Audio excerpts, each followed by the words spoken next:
Bienvenue les amis dans ce nouvel épisode du podcast Homme Harmonie, le podcast qui aide les hommes à s'harmoniser pour de meilleures relations. Je suis actuellement dans mon petit hamac en direct de Pai en Thaïlande dans le nord.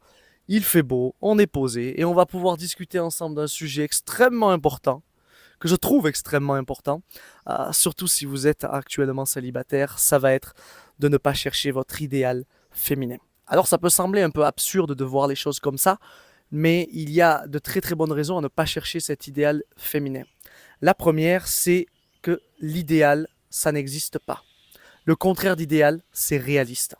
Vous aurez beau faire une liste énorme de tout ce que vous voulez chez une femme, et vous aurez beau trouver tout ça chez une femme, il va y avoir forcément des cases qu'elle ne remplira pas, des défauts que malheureusement elle va avoir qui vont vous mettre hors de vous. En fait, le contraire d'idéal, je le répète, c'est réaliste. Il faut bien prendre conscience que la personne parfaite à vos yeux n'existe pas. Et même si celle-ci existe, ça serait nocif pour vous de vous mettre en relation, de tenter quelque chose avec cette personne-là. Pourquoi? Car on va tout simplement avoir trop d'attentes envers cette personne. On va vivre de l'insatisfaction. C'est comme si on mettait cette personne sur un piédestal et derrière, on était forcément déçu parce qu'on se rend compte que c'est juste un être humain avec des défauts, des qualités, mais surtout des défauts. C'est ce qui se passe un peu avec le syndrome. Il y a beaucoup de femmes qui ont ce problème-là lorsqu'elles ont eu une relation très fusionnelle avec leur père. C'est un peu les filles princesses, comme on peut voir, où elles sont là, mon papa, c'est le plus beau, c'est le meilleur, etc. Le gros problème qu'elles vont avoir, c'est qu'elles vont avoir tendance à comparer les hommes qu'elles rencontrent avec la relation qu'elles ont eue avec leur père et avec leur père en lui-même. De ce fait, il va y avoir de fortes chances qu'elles aient des attentes énormes envers les hommes qu'elles rencontrent. Car elles vont vouloir que cet homme soit exactement comme leur père. Ce qui n'arrivera absolument jamais, parce qu'il y aura toujours des défauts chez les hommes qu'elles vont rencontrer, mais surtout, la relation est différente. Il n'y aura pas les mêmes attentes, les mêmes expectations entre une fille et son père et une fille et un homme, son futur conjoint, futur copain, etc. Donc dites-vous bien que la personne idéale, même si vous la trouvez, vous allez vivre beaucoup d'attentes envers cette personne et beaucoup de frustration, d'insatisfaction, parce que vous allez vous rendre compte en fait, que c'est un être humain et qu'elle a aussi des défauts, et que souvent, certains de ces défauts vont vous faire péter un câble, littéralement. En psychologie, on appelle ça le phénomène de transfert. C'est lorsque le patient devient ou tombe amoureux, entre guillemets, de son thérapeute. C'est une relation entre client, patient et thérapeute ne fonctionnera absolument jamais. Parce que ce transfert fait en sorte que la personne, le patient, voit le thérapeute comme un être de lumière idéal sur son piédestal, etc. Sauf qu'elle ne sait pas que, comme tout être humain, ce thérapeute, il a des défauts aussi. Il a des qualités, mais il a aussi des défauts, il a des problèmes, il a des faiblesses, il a des... Voilà. Et qu'est-ce qui fait que les relations entre patient et thérapeute ne fonctionnent jamais? Au bout d'un moment, le patient découvre le poteau rose, il découvre que le thérapeute n'est pas l'homme parfait, l'homme idéal, entre guillemets, qu'il s'était imaginé, et donc ça capote. Donc c'est quelque chose que l'on va pouvoir évidemment de femme à homme, mais également aussi de homme à femme. Si vous cherchez la femme idéale, parfaite, qu'elle soit ci, ça, machin, physiquement, qu'elle fasse ci, qu'elle fasse, elle soit pas trop coincée, mais qu'elle soit ouverte sexuellement. En fait, c'est impossible. C'est impossible. Vous allez être dans une attente irréaliste. Vous allez attendre le l'être humain parfait pour vous, la femme parfaite, qui n'arrivera jamais. La seule chose que ça peut combler si, imaginons, vous trouvez cette femme idéale, c'est votre ego.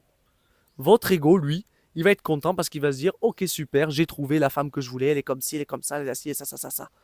Mais ça va pas l'empêcher de vous poser problème, de parfois vous montrer qu'il y a des choses qui vont pas chez elle, etc. Donc elle ne sera jamais, jamais parfaite. Et le principal problème lorsque l'on a l'attente de trouver la femme parfaite, la copine parfaite, c'est qu'on ne s'ouvre pas aux autres personnes et donc à de nouvelles expériences, à de nouvelles perspectives, à de nouvelles âmes. Je vais vous redire une phrase et il est très important de se la répéter. On ne trouve pas la personne que l'on veut, on trouve la personne dont on a besoin, que l'on a besoin. On ne trouve pas la personne que l'on souhaite, on trouve la personne dont on a besoin. C'est très important. Vous pouvez trouver la femme parfaite qui correspondra à tous vos standards et pourtant, il y a 99,9% de chances que vous ne soyez pas heureux à ses côtés, que ça ne se passe pas comme vous voulez, parce que ça ne se passe pas bien, etc. Pourquoi? Parce que tous ces critères-là, en grande partie, c'est votre ego qui les veut. Le plus important, ce n'est pas de savoir si cette personne, elle répond à vos critères, etc. Évidemment que c'est important de partager les mêmes valeurs, la même vision des choses, d'avoir les mêmes projets. C'est important de parfois aussi partager des passions, parce que ça permet de mieux se connecter. Mais le plus important, c'est de se poser cette question. Comment je me sens auprès de cette personne? Comment je me sens quand je suis avec cette personne-là? Est-ce que je me sens bien? Est-ce que je me sens détendu? Est-ce que je me sens heureux, drôle, excité? Ok. Pourquoi ne pas tenter une relation avec elle alors? Pourquoi ne pas tenter quelque chose? Qu'est-ce qui vous empêche? Ah, elle a pas ci ou elle a pas ça. Oh, peut-être qu'elle est comme ci ou elle est trop comme ça. Oui, oui, c'est possible. Peut-être que toi aussi, tu es trop ci ou tu es trop cela. Tu es pas assez ci, pas assez ça. Et c'est ok en fait. On n'est pas parfait. Le but justement, c'est de trouver quelqu'un avec qui on se sent bien. C'est le secret d'une relation épanouie. C'est ça.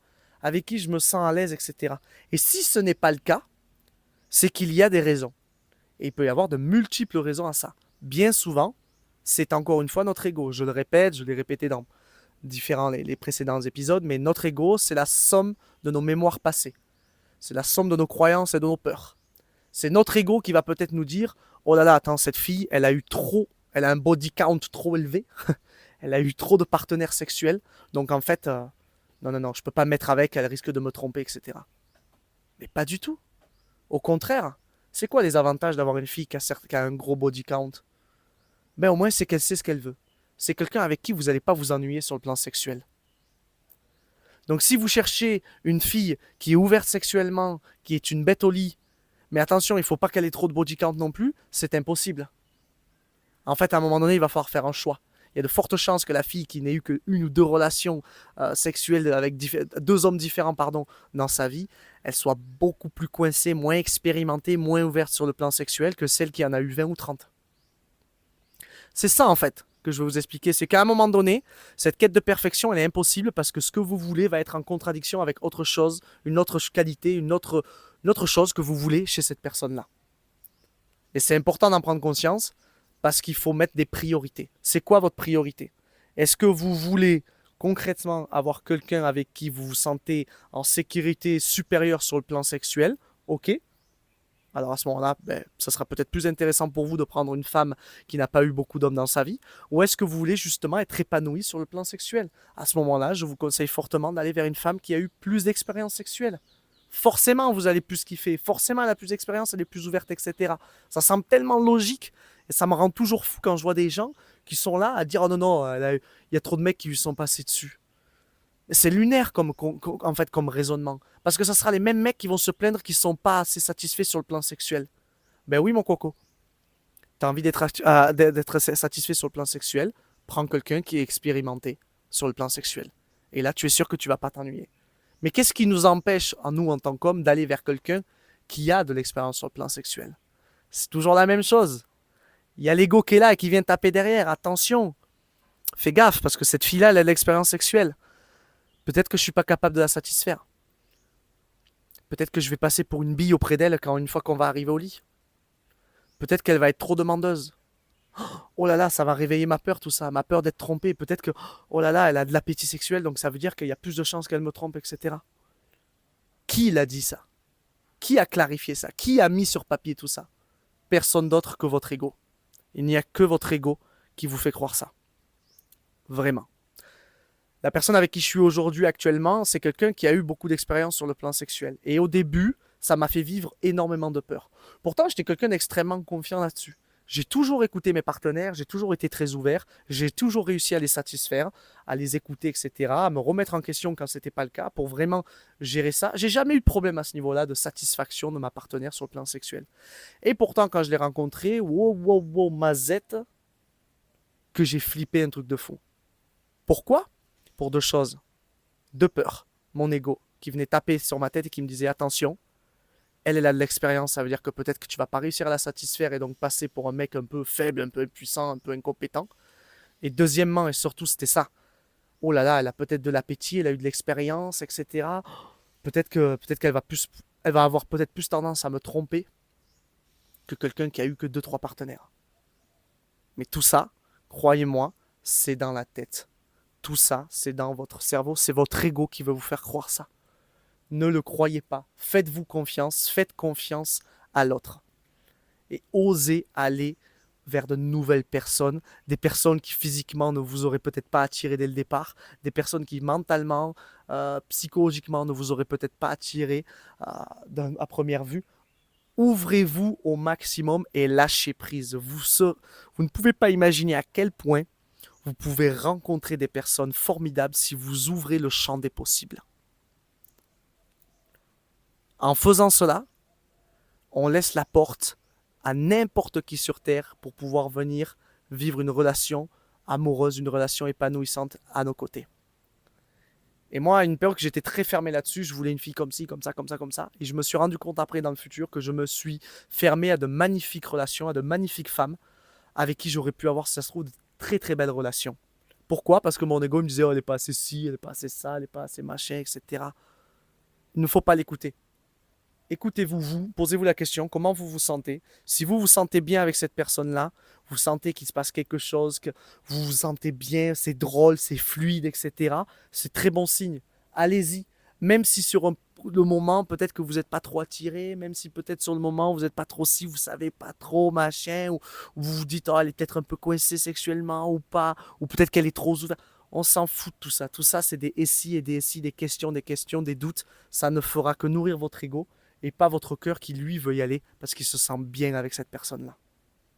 J'espère que cet épisode vous aura plu. Je vous dis à très vite pour un prochain épisode. C'était Adrien pour le podcast Homme Harmonie, le podcast qui aide les hommes à s'harmoniser pour de meilleures relations.